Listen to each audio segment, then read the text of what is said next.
I hope आप सब बहुत अच्छे होंगे। और आज हम फिर से आ गए हैं last video of naturopathy series की लेके। So the last video is on the topic विश्राम चिकित्सा उपयोग, right, use of relaxation therapy. ये बहुत ही छोटा टॉपिक है, जस्ट 5 मिनट्स लगेंगे मुझे इस टॉपिक को आपको समझाने में। इससे पहले मैं आप लोगों को ये बताना चाहूँगी कि हमने सारी नेचुरोपैथी की जो वीडियोस हैं वो हमने हमारी प्लेलिस्ट में डाल दी हैं, विच इज़ इन स्वस्थ वृत्त BMS पार्ट 1 का B पार्ट। ओके, सो वहाँ जाके आप ये सारी नेचुरोपैथी की वीडियोस देख सकते हैं। एंड अगर आपको कोई भी डाउट है किसी भी वीडियो में, यू कैन मेल अस और you can comment it down below any video. We will try to sort it out as soon as possible. अगर आपको किसी भी टॉपिक में बहुत प्रॉब्लम हो रही है जो आपको समझ नहीं आ रहा है, you can also comment it down, we'll try to make a video on that topic. Also ये वीडियो देखने से पहले I would request you all कि आप पहले की जितनी भी वीडियोज़ हैं वो जाके ज़रूर देखें, ताकि आपकी एक बहुत अच्छी अंडरस्टैंडिंग बने कि आपको एग्ज़ाम में क्वेश्चन कैसे अटैम्प्ट करना है और कैसे आप ईजिली मार्क्स स्कोर कर सकते हैं। ओके, सो अब हम अपना लास्ट टॉपिक स्टार्ट करते हैं, which is use of relaxation therapy, विश्राम चिकित्सा का उपयोग। Relaxation is a temporary pause of physical and mental work for a certain period to provide rest to the body. अगर आप मुझसे बात करेंगे कि ये किस एग्ज़ाम्स में पूछा जाता है या नहीं, so I would say no, ये एग्ज़ाम्स में नहीं पूछा जाता है। I am just explaining this topic to you, क्योंकि if you are asking me कि ये टॉपिक पूछा जाता है मैम एग्ज़ाम्स में या नहीं, so I would just say कि नहीं, ये एग्ज़ाम्स में इतना नहीं पूछा जाता है। अभी तो 5 नंबर में आएगा, इससे ऊपर ये टॉपिक नहीं आएगा, because it is not important. अगर नेचुरोपैथी की आप पूरे सीरीज़ की बात करें तो इसमें जो ज़्यादा इंपॉर्टेंट टॉपिक्स है वो हाइड्रोथेरेपी है, मड थेरेपी है, राइट, देन सन थेरेपी है, उपवास चिकित्सा है। बट ये टॉपिक्स थोड़े कम पूछे जाते हैं यूनिवर्सिटी एग्जाम्स में। But for a 5 marker, for terminal exams 2 marker, है ना, ये पूछा जा सकता है, उनमें पूछा जा सकता है ज़रूर। तो यूज़ ऑफ रिलैक्सेशन थेरेपी, विश्राम चिकित्सा का उपयोग क्या है? Relaxation is a temporary pause of physical and mental work for a certain period to provide rest to the body. ठीक है, जो रिलैक्सेशन है वो क्या है? इज़ अ टेम्पररी पॉज, एक तरीके का टेम्पररी पॉज है कि अभी मैं आप लोगों को पढ़ाना छोड़ दूँ और आराम से सो जाऊँ मस्त। ठीक है, so what I am doing is कि I am taking a temporary pause. ठीक है, क्योंकि वीडियो तो मुझे ख़त्म करनी पड़ेगी।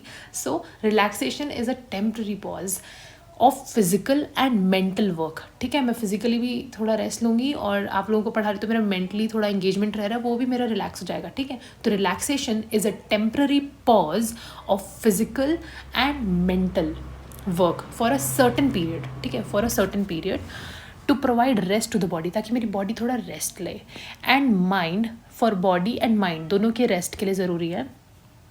When proper rest is not provided to the body and mind, they are filled with toxic morbid matter. अगर मैं पूरा टाइम पढ़ाती रहूँ, बोलती रहूँ, है ना, फिर उठ के काम करने लग जाऊँ, फिर अपना कहीं की क्लासेस लूँ, है ना, तो बार बार क्लासेस ले रही हूँ, बार बार कोई काम कर रही हूँ फिजिकल एक्सर्शन वाला, ठीक है, तो बॉडी कॉन्टिन्यूसली काम कर रही है, तो बॉडी को रेस्ट नहीं मिल रहा है। और जब जब ऐसी सिचुएशन आएगी जब मैं बॉडी को रेस्ट नहीं दूंगी और काम करती रहूँगी, तो क्या होगा, बॉडी में क्या इकट्ठा होगा? Toxic morbid matter.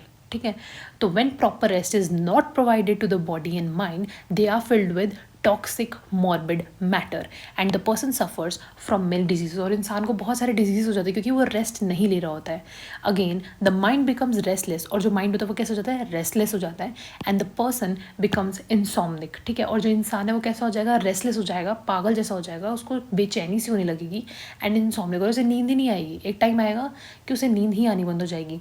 This again अग्रवेट्स the disease, और इससे क्या होता है? डिजीज होता है वो बहुत बढ़ने लग जाता है, and a vicious cycle is formed. और क्या होता है? एक विशियस सा साइकिल फॉर्म हो जाता है, मतलब कि एक जाल बन जाता है जिसमें आप फंस जाते हैं। ठीक है, if the person takes the medicine it temporarily reduces, अगर पर्सन जो है वो मेडिसिन ले रहा है तो it temporarily reduces the symptoms but again accumulates the toxins. ठीक है, अगर आप मेडिसिन ले रहे हैं, जैसे कि मैंने स्लीपिंग पिल ले ली, ठीक है, तो वो टेम्पररी बेसिस पे रिड्यूस करेगा सिम्टम्स को, मुझे नींद आ जाएगी, ठीक है, मुझे एंग्जाइटी कम होगी, पर फिर से वो टॉक्सिन्स अक्यूमुलेट होंगे अगर मैं अपना लाइफस्टाइल चेंज नहीं करूँगी तो।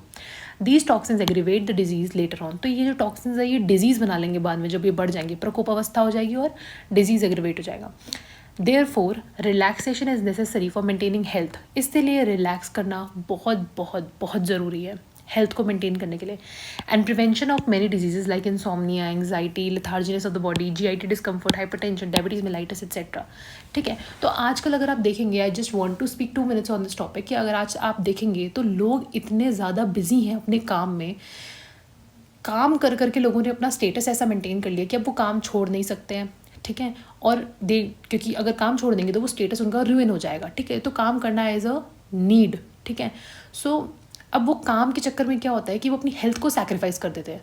एंग्जाइटी, आजकल जो भी लोग हैं जिनको स्ट्रेस रहता है, एंग्जाइटी रहती है, लेथार्जीनेस रहती है, तो these are all the symptoms जो कि एग्रोवेट होके ही आपको डायबिटीज़ दे रहे हैं, हाइपरटेंशन दे रहे हैं, हार्ट अटैक्स दे रहे हैं। क्यों आजकल ये सारी बीमारियाँ इतनी बढ़ गई हैं?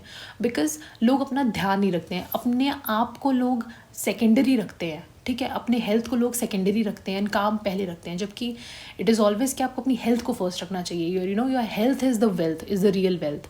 सो काम होता रहेगा, पर अगर आप ही नहीं रहेंगे तो काम कौन करेगा? सो प्लीज़ अपनी हेल्थ का ध्यान रखिए।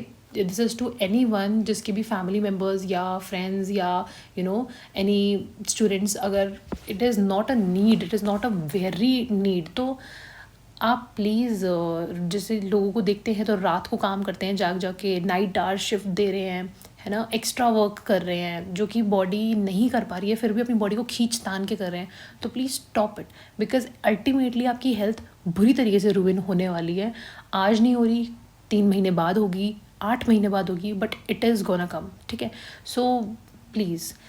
तो वही चीज़ यहाँ पे भी लिखी है कि जो वो टॉक्सिन्स एग्रीगेट होते हैं वही एग्रीवेट होकर आपको आगे डिजीज़ देते हैं। ठीक है, देयरफॉर रिलैक्सेशन जो है वो बहुत ज़रूरी है, is necessary for maintaining the health and prevention of many diseases like insomnia, anxiety, letharginess of the body. ठीक है, नेक्स्ट क्या कह रहे हैं, द टेक्निक्स फॉर रिलैक्सेशन। आप रिलैक्सेशन कैसे ले सकते हैं? Deep relaxation techniques, DRT in shavasana. ठीक है, शवासन इज लेट जाना जस्ट। ठीक है, इसको DRT कहते हैं, which is deep relaxation techniques. Second is short relaxation in makar आसन या फिर शशांक आसन या फिर शिथिल दंडासन। ठीक है, तो शॉर्ट रिलैक्सेशन एक्सरसाइज कर सकते हैं आप, जैसे कि मकर आसन। ठीक है, फिर शशांक आसन। शॉर्ट रिलैक्सेशन आप एक्सरसाइज कर सकते हैं, जैसे कि मकर आसन, ठीक है, शशांक आसन, शिथिल दंडासन। ठीक है, ये सब आप कर सकते हैं। शव आसन ये आप कर सकते हैं। रिलैक्सेशन इन नाड़ी शोधना एंड ब्राह्मी प्राणायाम। ठीक है, ब्राह्मी प्राणायाम कर सकते हैं, नाड़ी शोधन कर सकते हैं, massage of head and all over the body. अभ्यंग से क्या होता है, वात जो इतना फिजिकल एक्टिविटी कर करके जो वात बढ़ चुका होता है, मेंटल एक्टिविटी करके जो वात बढ़ चुका होता है, वो अभ्यंग से, हेड मसाज से, ठीक है, थोड़ा लो डाउन होता है, which is good for you. So massage is very important. अभ्यंगम नित्यम पहले भी बोला गया था कि नित्य हमें अभ्यंग करना ही चाहिए। ठीक है, तो massage of head and all over the body. Natural baths, that is spinal, hand, feet और होल बॉडी बाथ। जो बाथ है ये भी एक तरीके की आपको डीप रिलैक्सेशन देता है, तो that is also good. Next is singing और लिसनिंग टू म्यूजिक। एक सूदिंग म्यूजिक सुनना, जो स्पेशली जो वात दोष एग्रीवेट हो जाता है ना, फिजिकल एक्टिविटी बार बार कर करके, तो उसको बहुत रिलीफ मिलता है जब हम कोई ऐसा अपना मनपसंदीदा सॉन्ग गाते हैं या उसे सुनते हैं। तो ठीक है, आप कभी भी ऑब्जर्व भी कर सकते हैं, आप कभी बहुत ज़्यादा आपका मन चंचल हो या एंग्जाइटी हो, है ना, ऐसे परेशान से हो रहे हो, तो आप कोई भी सूदिंग सा म्यूजिक सुन लीजिए, you will feel a lot better. ठीक है, next is walking in the natural environment, example garden, beach, hill station etcetera. Simply walk करना है इन्वायरमेंट में। ठीक है, आजकल हम कंप्यूटर स्क्रीन्स इन सबसे इतना घिरे हुए हैं कि we do not have time to walk in nature को देखना, garden, beach, hill, which is actually very soothing again. So this is also going to relax you. Ultimately sleep is the most effective. ठीक है, ultimately जो sleep है वो तो है ही most effective and natural way of relaxation. ठीक है, तो ultimately sleep is the most effective. तो इसमें मैं आपको कीवर्ड्स बता देती हूँ। सबसे पहले आएगा डीप रिलैक्सेशन टेक्निक, जिसमें हम शवासन बोलेंगे। देन शॉर्ट रिलैक्सेशन आसन, जैसे कि मकर आसन, शशांक आसन बोलेंगे। देन रिलैक्सेशन इन नाड़ी शोधन एंड ब्राह्मी pranayama, you can include in it. Then massage of the head and all over the body. Then natural baths, spinal, hand, feet, etc. Then singing or listening to the music.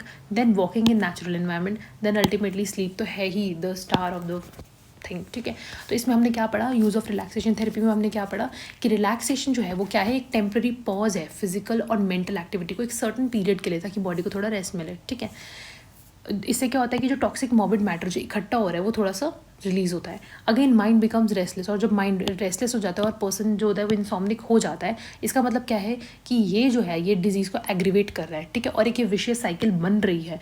तो person medicine लेगा तो temporary relief मिलेगा, but permanent solution ये नहीं है। ठीक है, सो जो ये टॉक्सिक या मॉर्बिड मैटर है, ये इकट्ठा होते होते आपको डिजीज़ देता है, ये एक पॉइंट है। देयरफॉर रिलैक्सेशन जो है वो बहुत नेसेसरी है हेल्थ मेंटेन करने के लिए एंड प्रिवेंशन के लिए, ठीक है। प्रिवेंशन के लिए कैसी डिजीज़ से, insomnia, anxiety, letharginess, GIT discomfort, hypertension, diabetes mellitus etcetera. और रिलैक्सेशन की टेक्निक्स क्या होती हैं वो तो मैंने आपको नीचे बताई ही दी हैं, 8 पॉइंट्स हैं, ठीक है। So I hope you like the video. इसी के साथ हमने अपनी पूरी नेचुरोपैथी की जो सीरीज़ है वो ख़त्म कर ली है एंड आई होप आप लोगों को बहुत हेल्प मिली होगी इससे अपने एग्ज़ाम्स में। You can easily achieve marks. इसमें से आपका 10 से 20 मार्क्स का क्वेश्चन आता ही आता है नेचुरोपैथी से, so it is a must to do topic for your exam. Also I hope you like the video. अगर आपको कोई भी डाउट हो तो डू कॉमेंट बिलो, हम आपको जल्दी से जल्दी उसका आंसर देंगे। Also like, share and subscribe and do share it with your friends जिनको लास्ट मिनट पढ़ने की आदत होती है। All right, thank you.